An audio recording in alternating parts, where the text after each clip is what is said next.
Hello છોકરાઓ, mother શ્લોકમાં બા તરફથી સ્વાગત તમારું બધાનું. મારા તરફથી મારા બધા સબસ્ક્રાઈબરને મારા તરફથી આશીર્વાદ. આજે હું રસોઈ બનાવું છું. બપોરની રસોઈ છે અને આજે સોમવાર છે. જો હું રસોઈમાં શું બનાવું છું, આજે દાળ ફ્રાય બનાવું છું. એટલે રાતે મેં ચણાની દાળ છે, આમાં પછી મગની છડી દાળ છે અને તુવેરની દાળ છે. હવે જો આમાં તમે મસૂરની દાળ નાખો ને તો મસૂરની દાળ નાખી શકો, પણ મસૂરની દાળ નહોતી તો હાલે, કાંઈ વાંધો નહીં. અને થોડીક અડદની દાળ નખાય, પણ મારે અડદની દાળ નહોતી એટલે મેં શું કર્યું, આખા અડદ હતા ને, આખા અડદ એ મેં રાતે પલાળી દીધા. સવારે તમે એ અડદની દાળના મેં આમ તમે હાથેથી પાણીમાં ચોરી નાખો ને એટલે એના ફોતરા નીકળી જાય. આ ફોતરા નીકળી જાય ને એટલે એ અડદની દાળ થઈ જાય. જો ફોતરા નીકળી ગયા છે. અડદની દાળ ન હોય ને તો આવી રીતે હાલે, વાંધો ન આવે. એટલે અડદની દાળ તો આટલી જ છે, ને ઓછી નાખું છું. છે તો ખરી, મગ પણ ઓછા નાખું છું. અમુક બધી થોડું નાખવાનું એમ. હવે આ છે ને ચણાની દાળ, છડી દાળ, મગની, અડદની દાળ અને તુવેરની દાળ, એક મસૂરની દાળ નથી. બાકી હવે આ હું છે ને બાફવા મૂકું છું.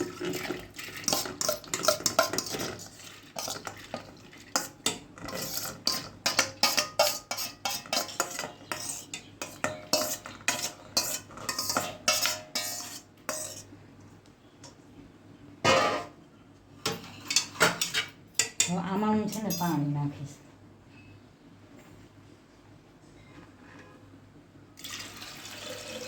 આ પાણી નાખીને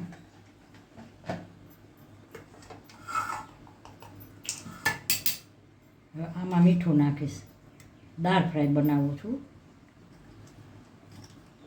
મીઠું અને હળદર, થોડુંક તેલ નાખીશ. તેલ નાખ્યું. હવે એમાં હું આ તમાલપત્ર નાખું છું. આ તમાલપત્ર, થોડોક લીમડો, થોડાક મરચાં અને 3-4 લવિંગ નાખું છું. આ 3-4 લવિંગ છે, આ લવિંગ નાખું છું. 3-4 લવિંગ નાખીને બસ હવે આવું છે ને બાફવા મૂકી દઉં છું, કુકર બંધ કરીને.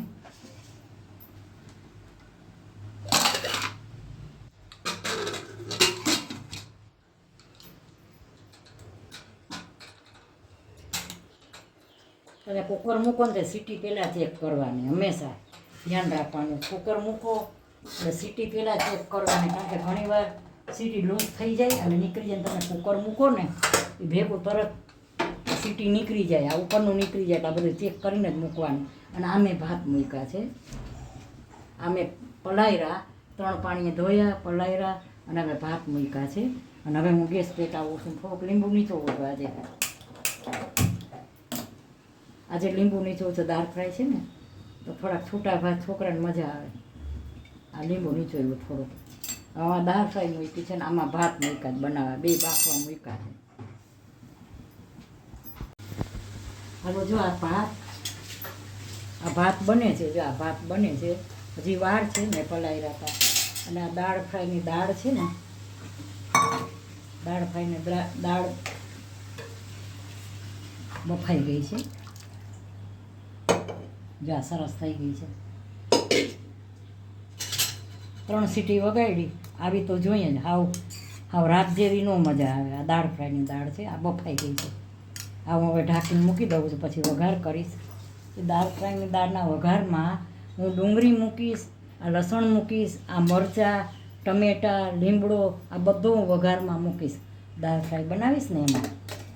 અને આ છે ને ઢોકળાનું છે, એટલે હું ઢોકળાનું છે ને ઘરે બનાવું છું. બેટર તૈયાર નથી લેતી, કારણ કે એ બેટર તમે તૈયાર લ્યો ને એ જથ્થાબંધ દરાતું હોય તો આ બધી વસ્તુ ધોવાતી ન હોય.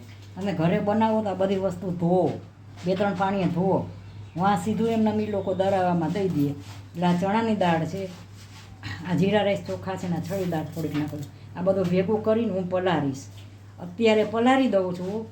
અત્યારે કેટલા 11 વાગ્યા છે, 10 કે 11 થયા છે. અટાણા પલાળી દઈશ અને સાંજના 4-5 વાગશે પલળી જશે. આ બધું ગ્રાઇન્ડરમાં પીસી નાખીશ અને આથો જ નાખી દઈશ સીધો.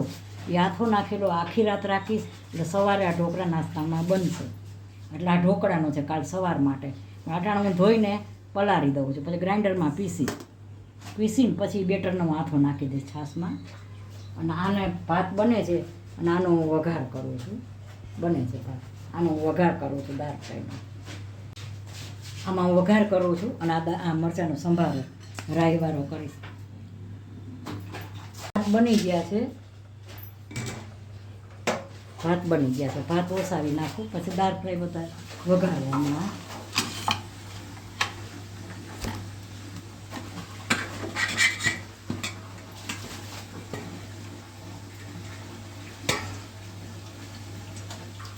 આ ઓસામણ નીકળે ને, ઓસામણ મેં વાવ્યા છે ને, ઝાડવા વાવ્યા છે. હું એમાં ઓસામણ પછી સુધારેલું શાક બધું એમાં નાખી દઉં. હાલો આ ભાત બની ગયા છે, આ ભાત બની ગયા છે. હવે આને હું ઢાંકીને રાખી દઈશ. અને આ છે ને, આ મેં જો આ 2 થી 3 પાણી મેં ઢોકળાનું આ 3 પાણી મેં ધોયા છે. હવે એમાં હું ગરમ પાણી નાખીને પલાળી દઈશ. જો આ ગરમ પાણી નાખીને મેં પલાળ્યા એટલે આ છે ને 4-5 વાગશે ને હું ઢાંકીને મૂકી દઉં છું. 4-5 વાગશે ને સરસ પલળી જશે એટલે ગ્રાઇન્ડરમાં પીસી નાખીશ. હવે હું દાળ ફ્રાય વધારે વઘારું છું. ઓલા તો કાલ સવારે ઢોકળા બનશે, અત્યારે બધીને પ્રોસિજર કરવી પડે. હવે દાળ ફ્રાય વઘારું છું. ગેસ ચાલુ કરી દીધો છે. મારું કિચન છે ને થોડુંક નાનું છે ને, પ્લેટફોર્મ અને વસ્તુ બધી જોતી હોય ને, પ્લેટફોર્મ નાનું છે એટલે થોડીક મને તકલીફ પડે. નાના બચ્ચાની જેમ હું દોડી ના શકું કે હાલો નાની ઉંમરના હોય ને તો તરત દોડીને આમ લઈ શકું. હાલો મેં આ તેલ મૂકી દીધું છે. હવે વઘાર આવી જાય ને એટલે હાઈ ક્લાસ દાળ ફ્રાયનો વઘાર કરું છું. હાલો મેં વઘાર મૂક્યો છે. આ હવે એમાં છે ને આ જીરું નાખ,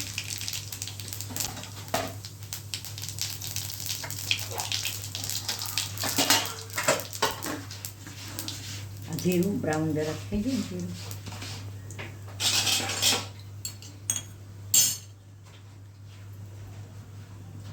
આ સૂકા મરચાં છે, આ લીમડો છે,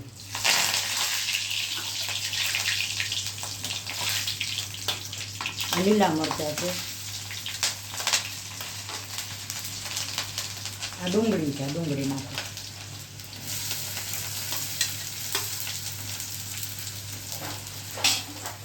હવે લસણ તો મારે આમ જ લેવું પડશે નહીં એટલે આ લસણ છે.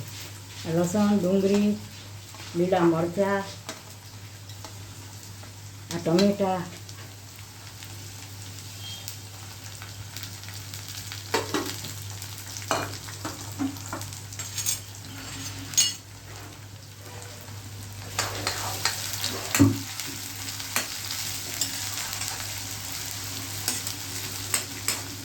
બધાનો જો ડુંગળી, લસણ, ટમેટાં, તમાલપત્ર તો મેં અંદર જ વાપવામાં નાખી દીધું, લવિંગ ને એવું તો. આ સેજ બ્રાઉન કલર દેખાય ને, તમે અંદર એ ડુંગળી નાખી શકો. હું વઘારમાં મૂકું છું, બધાની રીત અલગ અલગ હોય. સેજ આ ડુંગળી બ્રાઉન કલરની ખાય ને, હવે હિંગ નાખું છું, થોડો ગરમ મસાલો,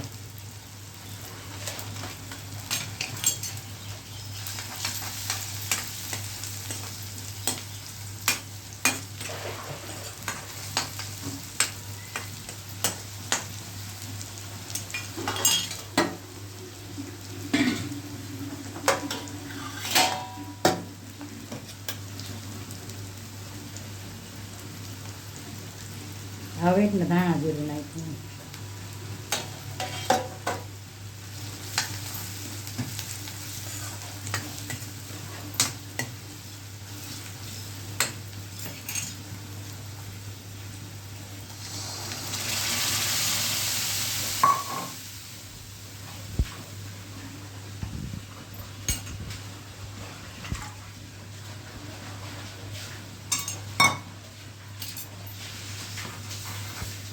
દાળ ફ્રાયનો વઘાર છે. આને છે ને આમાં થોડાક મસાલા બહુ નથી, કારણ કે હળદર ને મીઠું મેં પહેલાં નાખી દીધા હતા. હવે જો વઘારમાં નાખ્યો એટલે બહુ મસાલાની જરૂર નહીં પડે, જોશે એમ નાખીશ. અને હવે એમાં થોડી કોથમરી, ડેકોરેટ માટે નહીં પણ અંદર છે ને તમારે થોડી કોથમરી નાખો ને તો તમારે થોડોક એને સ્વાદ આવે કોથમરીનો.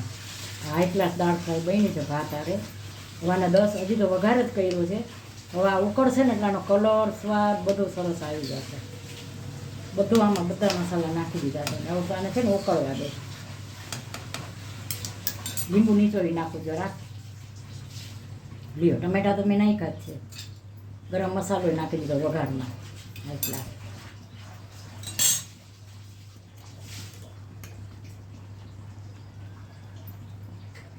કારણ કે તીખાશ છે ને, આમાં તીખાશ હોય ને તો મજા આવે થોડી. હાલો, જો આ દાળ ફ્રાય બની ગઈ છે, જો હાઈ ક્લાસ. હવે આમાં છે ને કોથમરી ઉપર નાખી દઉં. અંદર તો મેં નાખી હતી કોથમરી. જો આ કોથમરી નાખી સરસ. હાઈ ક્લાસ દાળ ફ્રાય બની ગઈ, ભાત બની ગયા. હવે હું છે ને સંભારો બનાવું છું. તેલ મૂક્યું છે, આ તેલ મૂક્યું છે. હમણાં તેલ આવી જ ગયું હશે કદાચ, 2 સેકન્ડ થોડુંક બાકી છે. એટલે આ ઘણી જાતના સંભારા બને છે. ચણાનો લોટવાળો બને, આની અંદર તમે ટમેટા નાખીને બનાવો તોય સરસ બને. સંભારો તમે જોજો, કોઈ પણ સંભારો બનાવશો ને, સંભારો કોઈ દી ખરાબ નહીં થાય. શાક કરતાં એ સંભારો બહુ જ સ્વાદમાં સરસ હોય. જો આ મેં જીરું નાખ્યું, આવી ગયો તેલ. હવે આ જીરું, આ રાઈ, અને આ હું કોરો મોરો ખાલી એમને એમ કરું છું. આની અંદર ટમેટા ન ખાય પણ મને કોરો મોરો ભાવે. આ જીરું બ્રાઉન થઈ જાય ને એટલે નાખે અંદર. આ ખાલી ફેરવીને લઈ લેવાનું. આ તમે વઘારો અને આની અંદર આ મરચાં નાખી પણ ટમેટા નાખી દો. હવે જે નાખે, હું તો હવે જે નાખું ઘણી વાર મરચાં મોરાવી. આ હિંગ નાખી.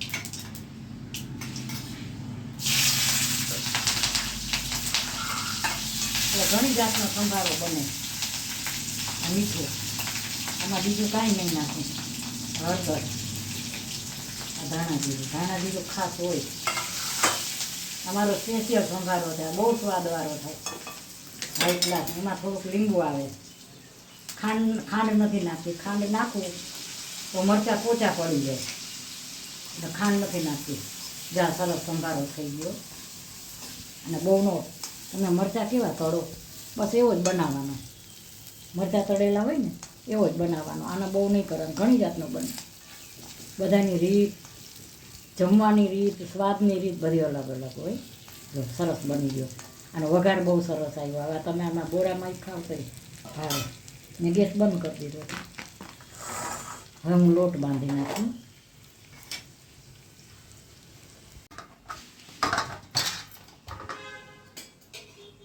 હાલો, લોટ બાંધો.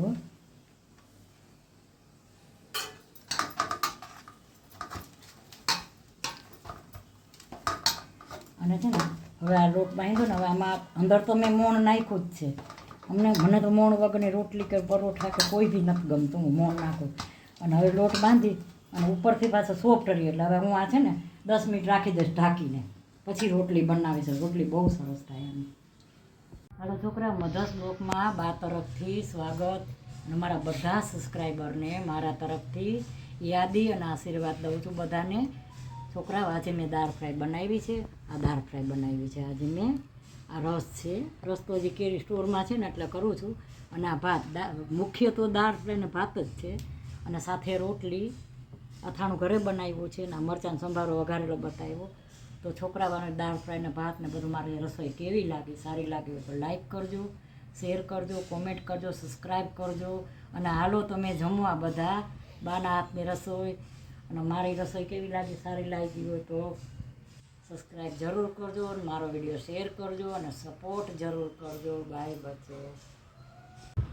હાલો છોકરા, મધર્સ બ્લોગમાં બા તરફથી આશીર્વાદ અને સ્વાગત છે. બા તરફથી મારા બધા સબસ્ક્રાઈબરને, નવા સબસ્ક્રાઈબર, જૂના સબસ્ક્રાઈબર, બધા જેને મને સબસ્ક્રાઈબર કરો અને બધાને મારા તરફથી આશીર્વાદ.